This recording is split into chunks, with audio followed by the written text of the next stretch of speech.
It's not, I didn't have a very sort of data heavy presentation. It's more just the basic facts. So, and just to kind of review, this is just some old data from 2004 to 2008. There were 2 million ER visits for just back pain. And I think the data continues as such. There are a lot of doctor visits and emergency room visits for back pain. And the incidence is that in folks over 40 years, somewhere between 1 and 25 people out of every 25 people have an episode of a bad back pain at some point. So it's something that we all experience in one way or another. And so this diagram is just showing that there's a large proportion of what we call nonspecific acute back pain, which is basically back pain that we don't really need to know exactly what was the exact etiology or cause for it, because in general, it does well. It responds to anti-inflammatories and rest or physical therapy, and it recovers rather uneventfully. There are some specific causes, which I have in the little circles there, that sometimes can be more stubborn or more difficult to improve upon, and some are actually quite limiting, and including things like cancer and infection can be life-threatening. So a large proportion, or even possibly the majority of it, is nonspecific back pain. And these are some of the characteristics of nonspecific back pain. It usually lasts less than 4 weeks. There's no what we call red flags, which include trauma or falls. There's no radiating pain, so there's no neurologic pain or pain such as sciatica going down a leg or something. There's no fevers, no worse pain at night, which we call night pain. There's no obvious deformity or issues with posture or standing, and no histories of poor health or weight loss. And typically these are patients between 20 and say age 55. For example, I'll see a lot of young children, 10, 12 years old. They shouldn't have severe back pain. So if they have severe back pain, something's wrong. So the age range, I think, is quite important. So if it's a non-specific acute back pain, we can give it a chance to get better on its own with just anti-inflammatories and such. Maybe sometimes muscle relaxants for nighttime symptoms, physical therapy, local measures such as heating pads. If it's not improving, then we proceed with some type of imaging, including initially X-rays, and subsequently, in some cases, we move on to MRIs or advanced imaging. And we look for more specific. I guess here I'm just looking at what kind of symptoms you can have. So just in trying to segue into the lumbar osteoarthritis or degeneration, this is a process of arthritis in the spine. So we're just going to review a little bit of the anatomy of the lumbar spine, and then talk a little bit about the facets and then the discs. So the spine is composed of these motion segments, and each motion segment is composed of the two bones, the bone, say, above and the bone below, a disc in the front. The disc in the front, and this is a cross-section of a healthy disc. And then posteriorly, we have what we call a facet joints. So just to talk a little bit about the disc, its structure is more of cushion type of structure, and it has three different sort of areas. The center is called the nucleus pulposus, and it's sort of, at least when person's young, here it says teen, it's more like a gel. So then there's the white cartilage surrounding it is typically more like the cartilage, say, on the ends of your long bones. And then on the outside of the structure of the disc, there's the annulus, which is formed mostly of what we call type 1 collagen, which is basically thin but very strong collagen, like for example, like a sail type of material. It's thin but very strong. The disc structure in a healthy person can withstand tremendous pressures, up to even 300 psi, which is a lot. That's like 10 times more than a car tire normally has in terms of pressure. In fact, in regular folks, when they're sitting, the discs are already preloaded, so they already have a certain level of internal pressure, kind of also, to use the same analogy, like the tires in your car, they already have positive pressure. And their job generally is to act as little shock absorbers, and they allow a little bit of motion, about 5 to 8 degrees, depending on which direction it's measured, and also depending on which particular level. And so that's the anatomy of the discs. And here we can see the sort of a drawing of at the top of a healthy spine, and we have the discs in the front with the bone above and below. And then we see in the back, we have these sort of things sticking out, and those are what we call the posterior elements. So the posterior elements, you can see, they're right in this area. We have these little projections going up and a projection going down. And that's where the two bones join each other. And so they join in what's called the facet joints. They're very similar to finger joints or to knee joints, like tiny little knee joints. So they're actually synovial joints, and they glide smoothly, pretty much like finger joints. And they allow the spine to flex forward and backwards.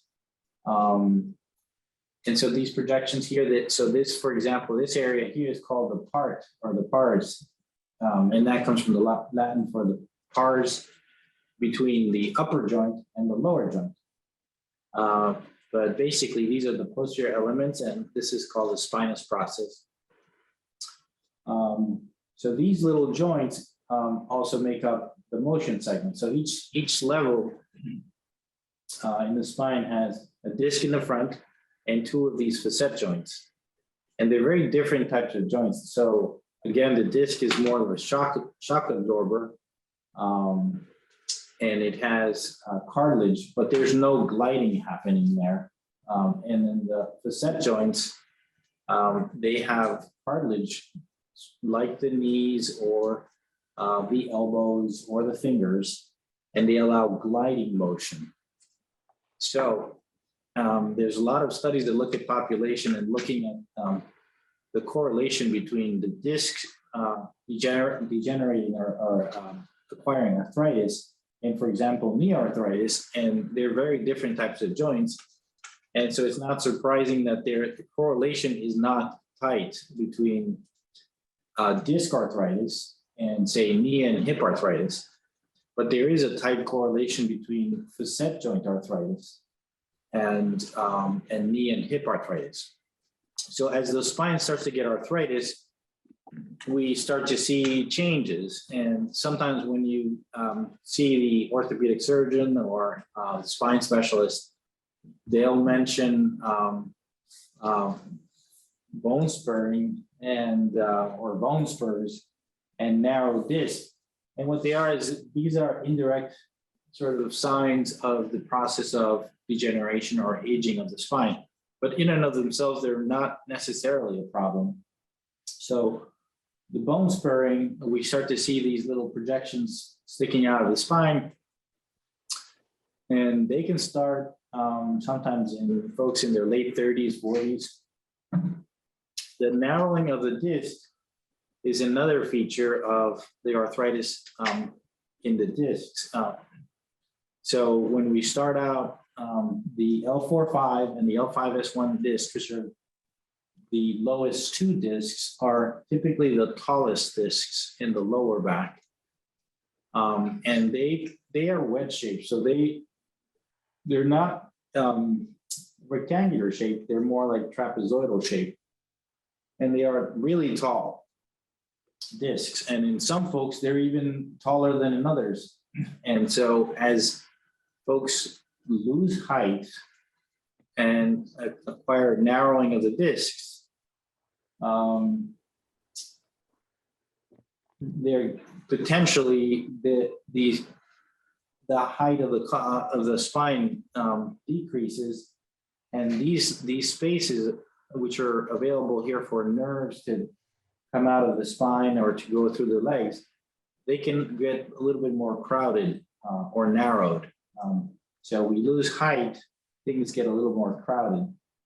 And this is a picture showing a little bit more realistically kind of what we see in terms of the bone spurs right here and the thinning of the discs. And these are nerves coming out. Nerves come out at every motion segment. And these are facet joints with some arthritis. So moving on to the facet joints, there are these little joints. So you can see right here, there's one facet joint on either side, and then there's a disc at each level. And the facet joint has a capsule, exactly like, for example, like a finger. And so I tend to call these sometimes like knuckle joints because they're similar to a knuckle joint, and you can see the joint surface and the capsule. And they do provide a gliding type of motion. So as a person flexes forward, the joint glides forward. And if the person leans backward, it glides in the opposite direction. And when these joints get arthritis, exactly like the knee, they tend to crackle and pop a lot. They tend to sometimes catch, and they can cause pain. Typically, if the pain is worse, the back pain is worse when you lean backwards, we suspect that it's coming from the facet joints because that's when you're leaning more on those little joints. The other interesting thing to think about is that as you lose height in the discs, these joints get more and more loaded.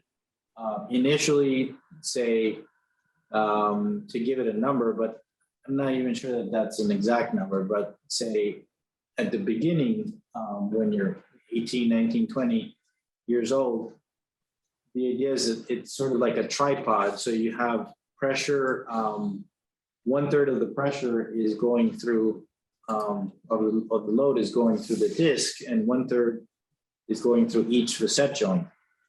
But as you lose height, the facets get more and more loaded, and therefore can have more and more pain. And so again, going back to this drawing, you see, we see the loss of height between the bones. The facets get more and more loaded. And here we start to see, for example, this nerve seems like it's coming out okay.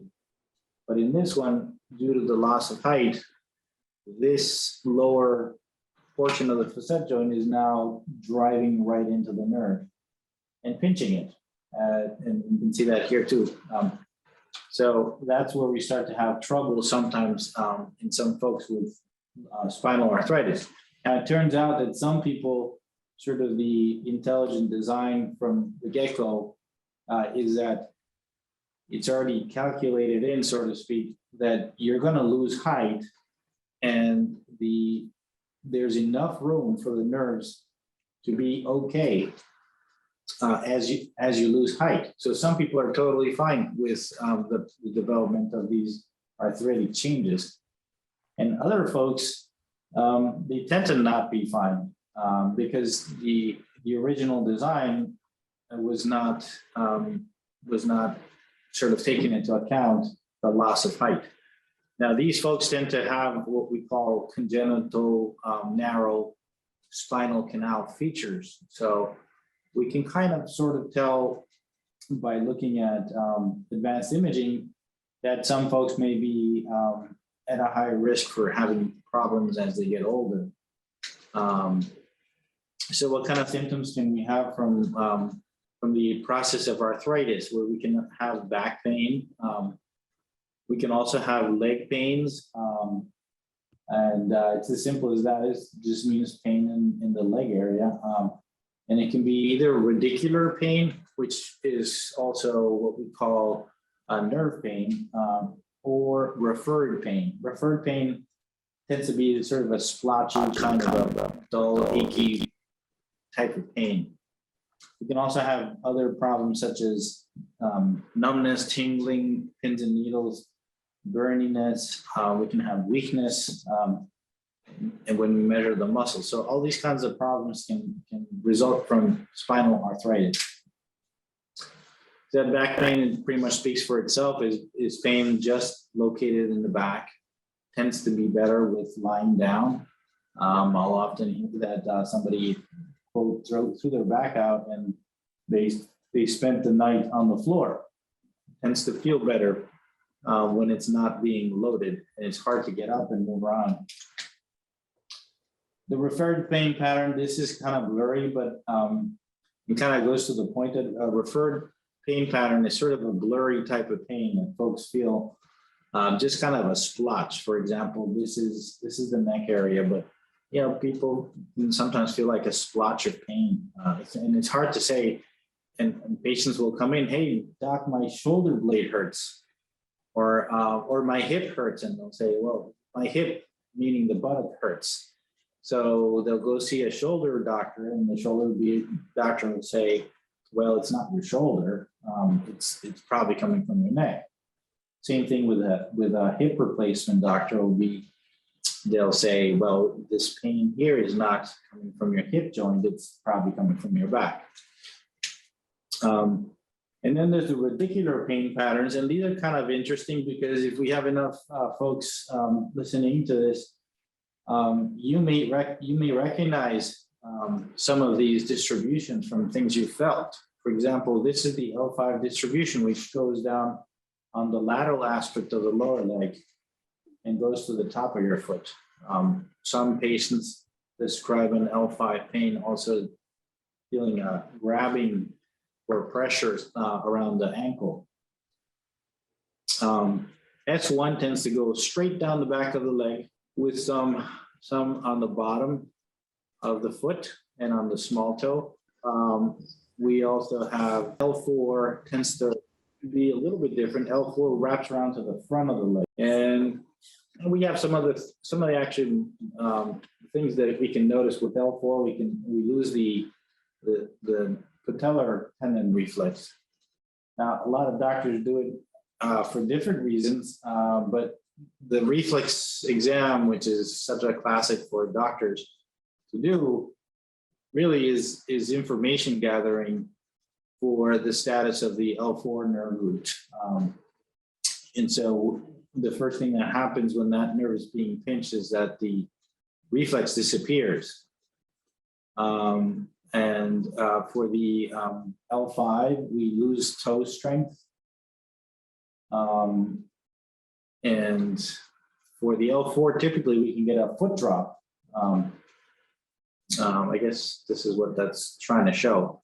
For the S1, we lose the ability to walk on tippy toes, and we lose the Achilles reflex. And this is what the person feels when they have pressure on a lot of nerves. They're calling this cauda equina type of sensation. And the cauda equina just means all these little nerves coming down. They're called the horse's tail, or the cauda equina. And that's because it resembles a horse's tail.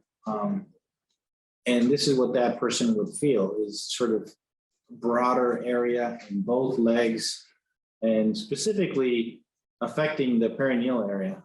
So sort of where you sit. And you can have a lot of problems, including dysfunction of your bowel and bladder functions, and weakness in the legs. So that's the nerve pain patterns. And so just to talk about some other specific things that are, things that happen in the setting of arthritis, but they're not necessarily exactly just the process of arthritis. One is a disc herniation, which is a damaged disc or an injured disc. And it can begin as an annular tear, which is a tear of the outside sheath of the disc.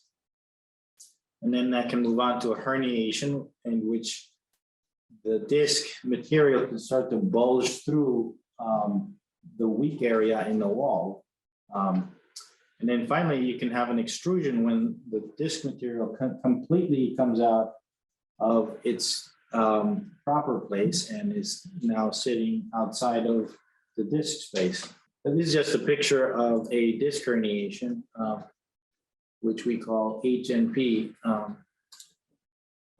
which stands for a herniation of the nucleus pulposus, which is that soft gel that's normally found in the center. So that's really what's more mobile, and that's what ends up coming out. If you really look closely here, you can see there's cartilage attached to that bone and cartilage attached to this bone. And then there's a black line, and it should be taller. So it lost height because the material in the middle got pushed out here. And this shows you how the nerves can get bothered or compressed or displaced by this material when it comes out that way.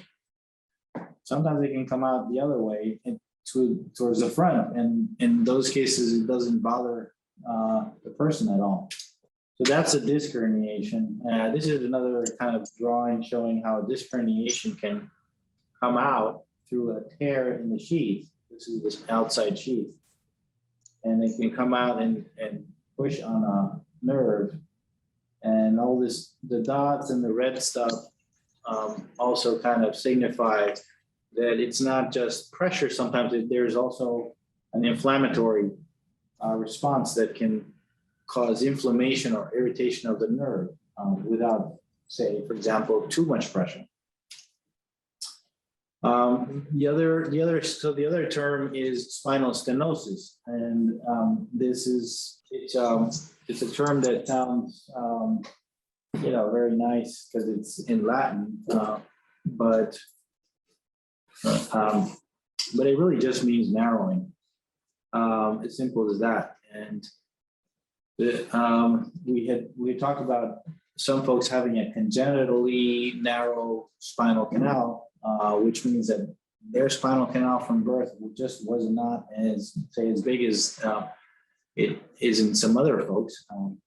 And then there's acquired how? Acquired most of the time through the process of arthritis.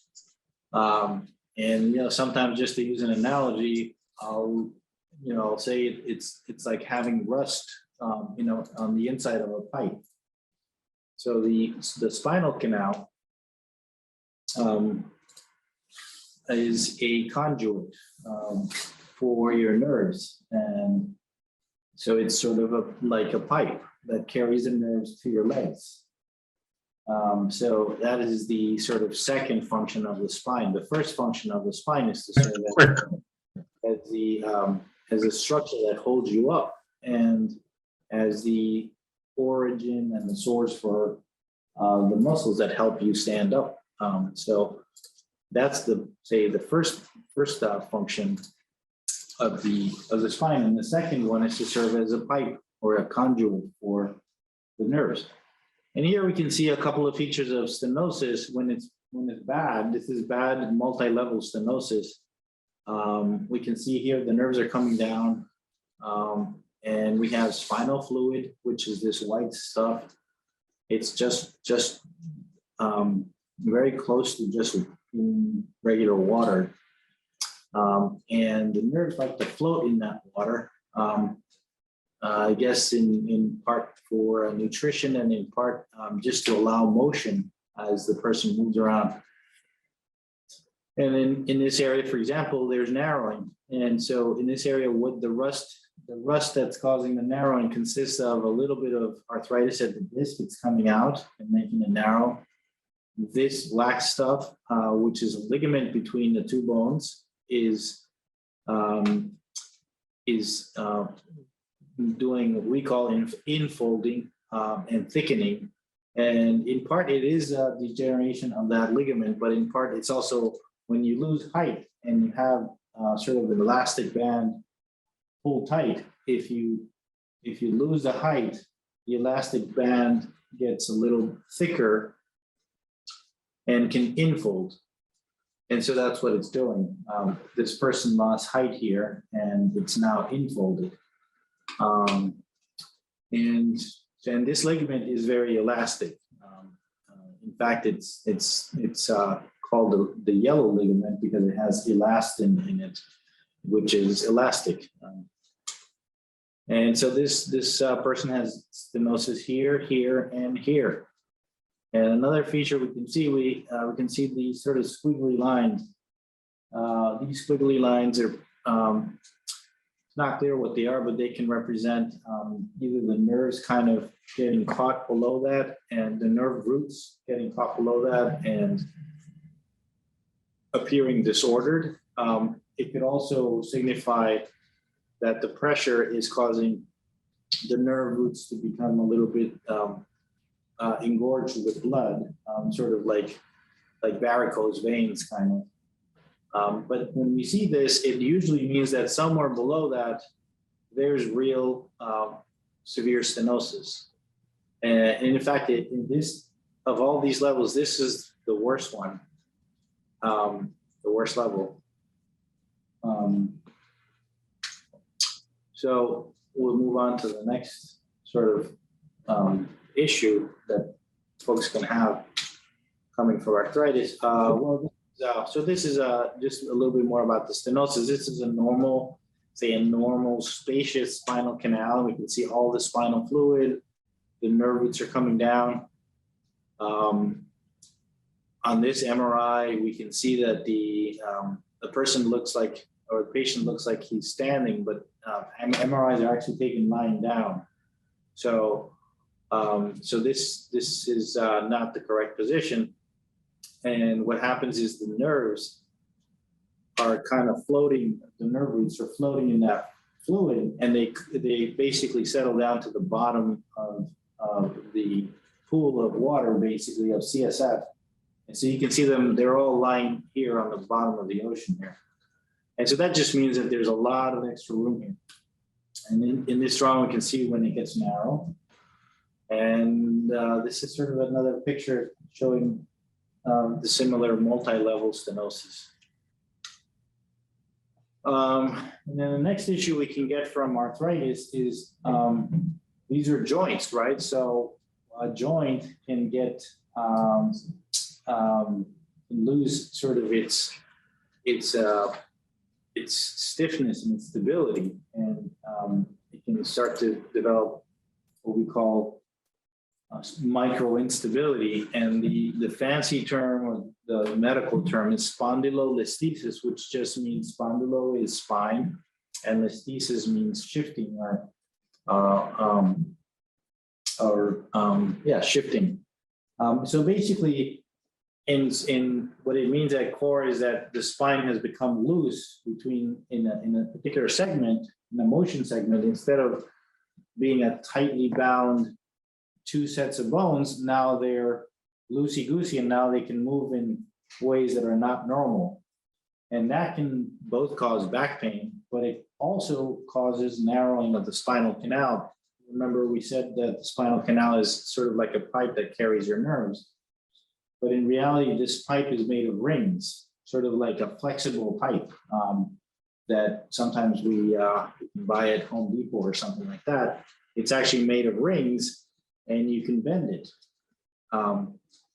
However, when you take the spine and it's made of two rings and you shift the rings, the inner diameter becomes very narrow very quickly.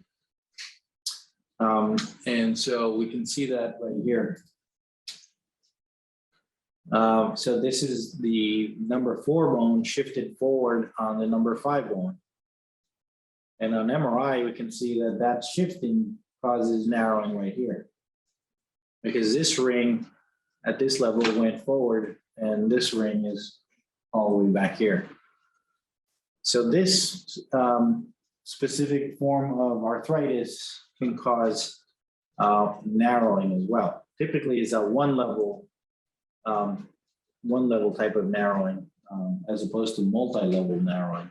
Yeah, so those are some of the problems that we can get from arthritis.